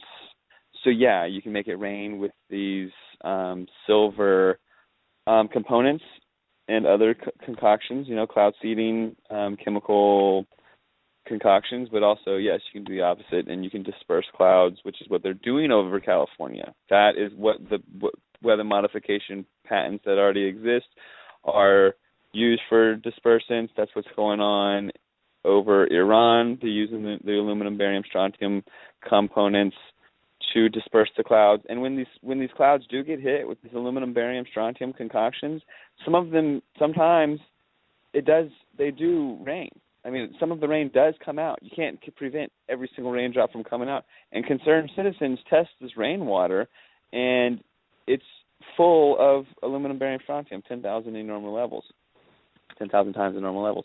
And then on days of no lines, there's no, aluminum, barium, strontium in the rain. And there's the patents for aluminum, barium, strontium as a dispersant. Still no flaming gun. It's still just correlation. But how many times can correlation over correlation or correlation turn into significant statistical, wherever I was going, you know what I mean? Significant statistical, I don't even know, I'm brain dead. It's been too long. So, yeah, what's the next question? All right, we're going to go to Joe in the Paranormal Into the Night chat room forum that is following us. He says, everyone talks about the weather modification. His brother has an interesting take on the chemtrail phenomena, and he'd like your opinion. His brother thinks that the government may be spring so that they can track so that way they could track UFOs. It's way out there if it's out of the box, but who really knows? What is your opinion on that? So that they can track UFOs? Yes. Yeah, I don't know about that one. I've heard a lot of theories. That one I can't speak to at all. I guess I would just say that we can move on. Well, to give his brother a little bit. Okay, so So basically, for the listeners, the only way that would make sense is they're laying out this film of aluminum dust particles. Al Gore says it's solar radiation management. There's Stanford University has a solar radiation management program. Greenpeace actually signs off on solar radiation management, and the whole solar radiation management is they're going to spray the aluminum dust in the atmosphere to reflect the sun, to prevent this radiation from the sun from coming in and warming the planet even further. Okay, and now once you've got this layer of aluminum dust in the atmosphere, you can pulse these electromagnetic frequencies through the aluminum dust or the metallic dust, and the frequencies can ride further along the troposphere and the stratosphere and the ionosphere. And you can actually pull these frequencies around the curve of the planet and repeat them and have them going around the planet, and you actually have this like pulsing frequency going around the entire planet with these HAARP. It's HAARP technology, okay? So basically if you have these frequencies pulsing through the atmosphere and a UFO comes popping through that frequency, maybe you could detect it or something like that. I have no idea. That's my answer. All right, we're talking with Matt Landman tonight on Spaced Out Radio.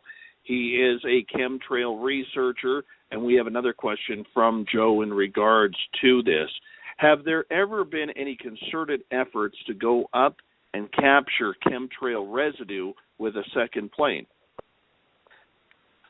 So yeah, there is an effort right now from Michael J. Murphy. He's a filmmaker, and he is making a film about getting up there and capturing some of that. But the thing is, I don't see how capturing the chemicals from the plane is going to be any more conclusive than, say, the rainwater, okay? So say you have this rainwater, and it's got all this aluminum, cadmium, barium, strontium. The naysayers say, no, that just came from a volcano or a power plant in China or something like that. You know what I mean? So if you're up there grabbing the stuff from the plane, the people are going to say the exact same thing unless you have some sort of very, very high-tech analysis to show that the nanoparticles being released are actually highly advanced, that it's not just exhaust. You know, so maybe my what I'm getting at here is even if you're up there, I don't think that maybe the tests are being implemented the way that they should be. For instance, if I was up there taking these samples, I think that my testing methodology would be more outside the box. You know, I'd really try to explore the nano science behind it and not just keep testing it for the normal things. Because like I said, when you take it to the lab, you can either test it for certain constituents or you can get a full spectrum analysis. But even these full spectrum analyses aren't taking into consideration these high-tech nanoparticles or these modified blood cells that have been found in the rain or, you know, whatever's causing the Morgellons. So my short answer is yes. My long answer is yes, but I'm not sure if these tests are being done accurately anyway. Let's go back to what we discussed in the first half hour of the show with you being in California. And California is suffering from so much drought, so many hundreds of more chemtrails on a daily basis flying over a very highly populated state. Do you believe there is a correlation between the amount of drought that California has been going through over the last decade and the chemtrails that are being spread? Definitely. That is my primary focus on these different methods of raising awareness. I've got these different channels of raising awareness through the documentary, through short films, through Facebook. I've got this Facebook page called Actual Activists.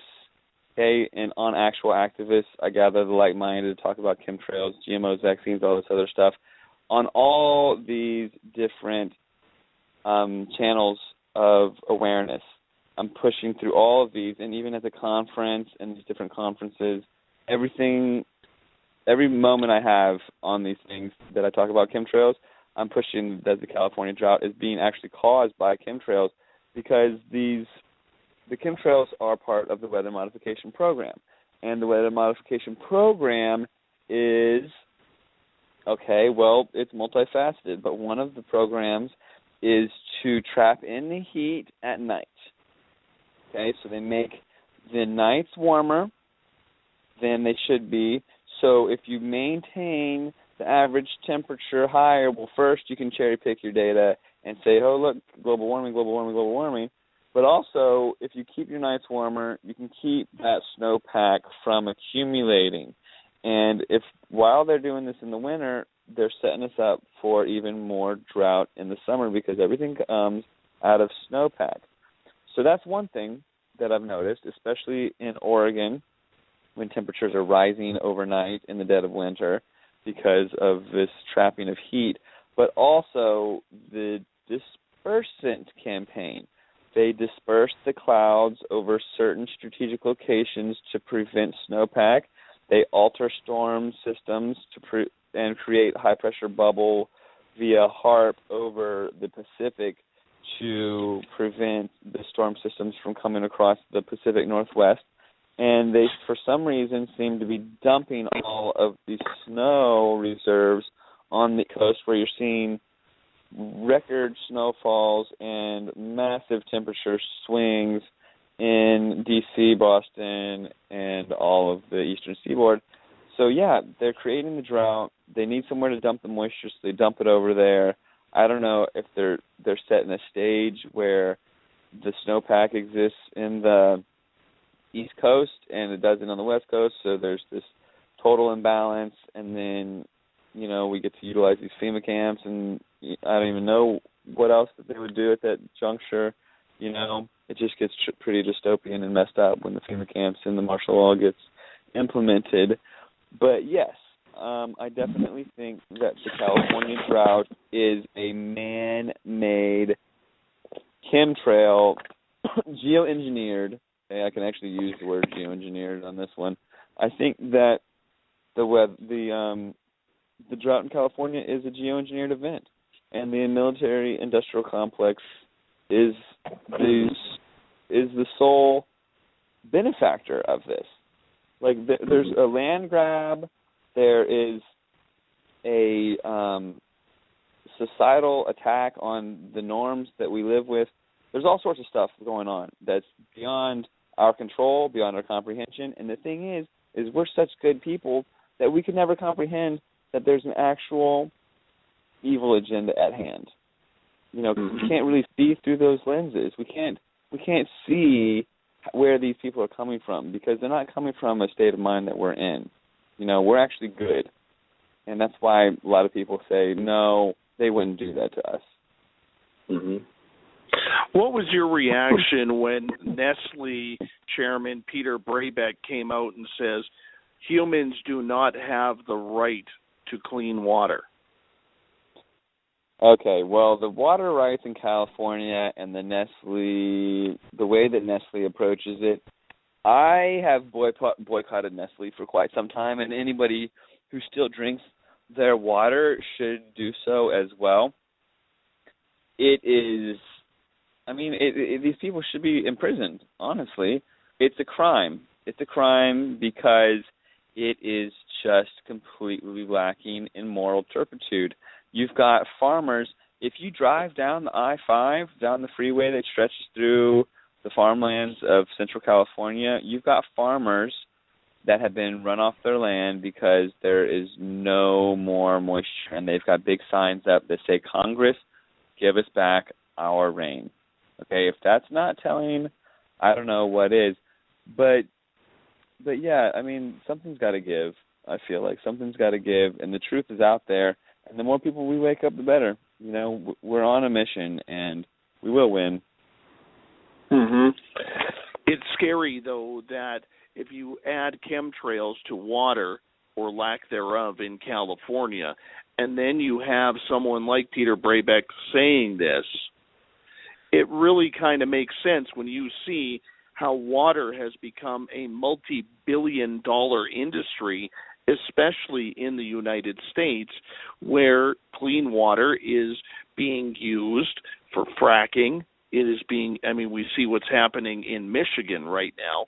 We see a lot of water drying up in California, where lakes have dropped literally hundreds of feet because there's just not enough water to control everything. We see companies now on the West Coast trying to desalinize ocean water for drinking water. I mean, it's bringing a lot of money into corporate America again when you affect people's basic needs. Yeah, well, when you look at the corporatization of not just North America, but the entire world, and then if you look into TPP and the TPIP and all of the legalities and the it's complete felonious behavior, and the corporate greed and the corporatization of everything has just eroded all of the rights of the individuals, basically. And if you really do your research, you could find out that, so on the stock market, you got futures, okay? And the futures market is highly volatile, and there's a lot of money being played in the futures derivatives market. I've got a background in finance, but for those of you out there, you can gamble on just about anything because basically, pretty long, the futures market originated in Illinois because the corn farmers wanted to be able to sell their crop before it came to market. So there had to be a future price on something, so there's a futures market. So there's people buying this corn before it had been harvested. There's people selling their corn before it could be harvested, and it's fluctuating based on the predicted weather events, okay? So there's also a market where weather is being traded. Like people are betting on whether it's going to rain. People are betting on whether it's going to not rain.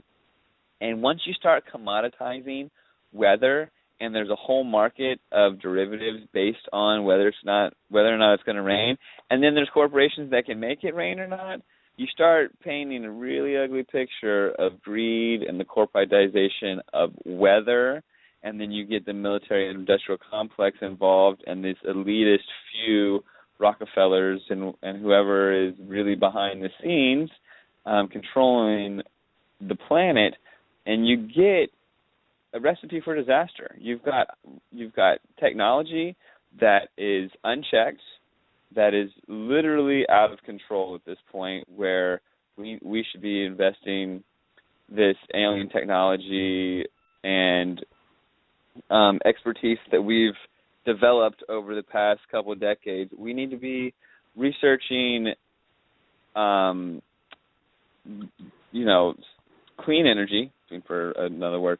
We need to be researching clean energy. We need to be researching how to clean up our oceans. And, interstellar travel, there's all these other things that, actually, interstellar travel is Black Ops, and they've totally been doing that for years. But we can't go there. Or I can hypothesize that this exists based on different patents and research that I've crossed. So either way, you get to a point where, you see where I'm going.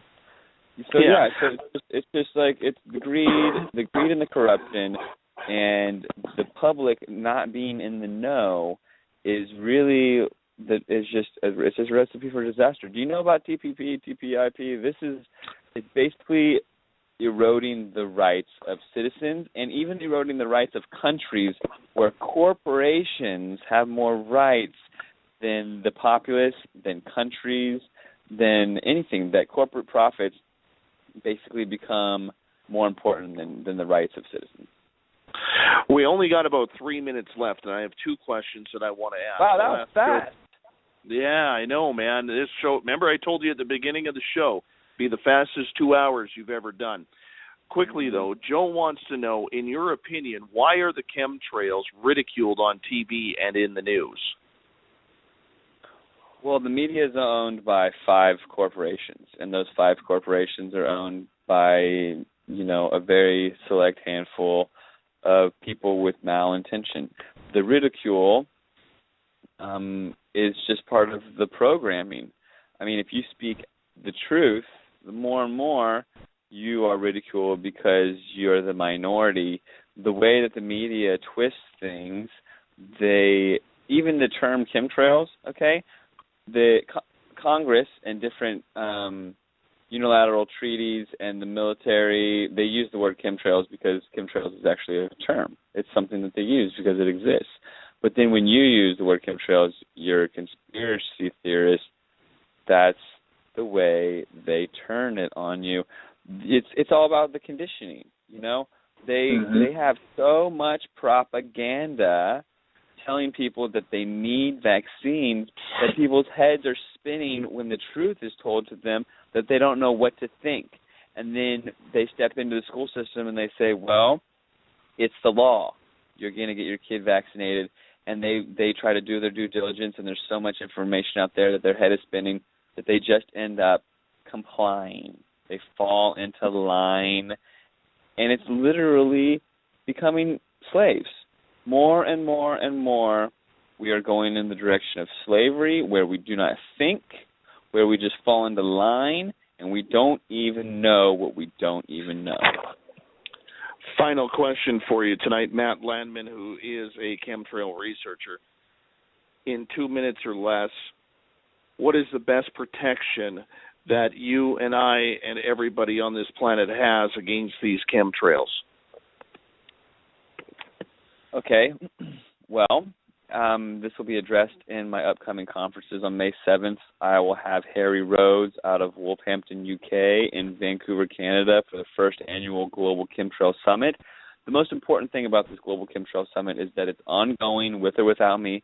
Next year, we're having it in Portland, Oregon. The following year, 2018, we're having it in Berkeley, which is San Francisco Bay Area, it's the East Bay. It's going to move down the coast, Pacific Northwest. 2019, we'll have it in a whole new city. It's going to build momentum and keep raising awareness. The reason why I'm talking about this is Harry Rhodes is our specialist on identifying how we can defend ourselves by use of something that I didn't expect to be talking about ever, because I didn't think it was real, but it actually is, and it's very important and interesting, is the harnessing of orgone energy and negative orgone energy. In the day of Nikola Tesla, there was this gentleman by the name of Wilhelm Reich. He was also downloading information from the ether just like Tesla, and he learned how to manipulate this orgone energy, which is actually used by the chemtrail planes to suspend these particles in the sky. So we can use this technology, and we can actually disperse the chemtrails, but also it's the health, okay? The health is something that I'm going to talk about in my films. The health is something I'm going to talk about in the conference. And getting the health and taking it into your own hands is very important. There's different cleanses that you can do. There's all sorts of things that you can do to remove the heavy metals from your body. So that's going to be the best way to protect yourself, is removing the nanoparticles, removing the metals from your body. You can go on a 40-day cleanse of chlorella and cilantro. That'll pull out 80% of the aluminum and mercury from your body, I've been reading. So really, it's about taking it into your own hands, and knowledge is power, right? You get the information and you run with it, and you don't just sit on your hands and say there's nothing that I can do, because there's plenty that you can do. Matt Landman, I want to say thank you so much for being on Space Out Radio tonight. It was an absolute pleasure to have you on the air talking chemtrails. This is a topic that I have wanted to hit on this show literally since the beginning, and I want to say thank you and good luck to all your conferences that you will be running through this year, and hopefully I'll get a chance to see you in Vancouver. Thank you very much. I appreciate you, and anybody that's out there, please look up, wake up, and tell a friend. All right, my friend. Matt Landman, tonight on Spaced Out Radio, Chemtrails. Nasty stuff. Do you have a topic or guest you'd like to hear on Spaced Out Radio? Email us, dave@spacedoutradio.com. Send us a quick message on Twitter @SpacedOutRadio, or a message on our Facebook page, Spaced Out Radio. Once again, here's Dave Scott. And once again, I want to thank Matt Landman for introducing us to chemtrails on this show. Very important topic, in my opinion, that we need to discuss. This is happening all around North America and the world. We see what it's doing. It's getting hard to breathe out there. Pretty sad that these government officials and corporations would do that when they breathe the same air we do. Terrible. Tomorrow night on the show, Barry Strom will be with us. We're going to channel Moo. Barry's going to do a live Ouija board session with an extraterrestrial contact on the show tomorrow night. It's going to be really interesting indeed. I hope you join us for that one. Hey, if you want to follow us on Twitter, you can do so at Spaced Out Radio. On Facebook, Spaced Out Radio Show. On Instagram, Dave Scott, SOR. Our YouTube channel is Spaced Out Radio Show. And our new look website is spacedoutradio.com. I want to say thanks for all of you tuning in, especially those in the Space Out Radio chat room, Paranormal Into the Night, and Paranormal Forum. Thank you for following us. We'll be back in the hot seat in exactly 22 hours from now. I hope you tune in and join us tomorrow night. Until then, hey, go to bed. It's late. Get some sleep. Thank you for tuning in. Have a great night.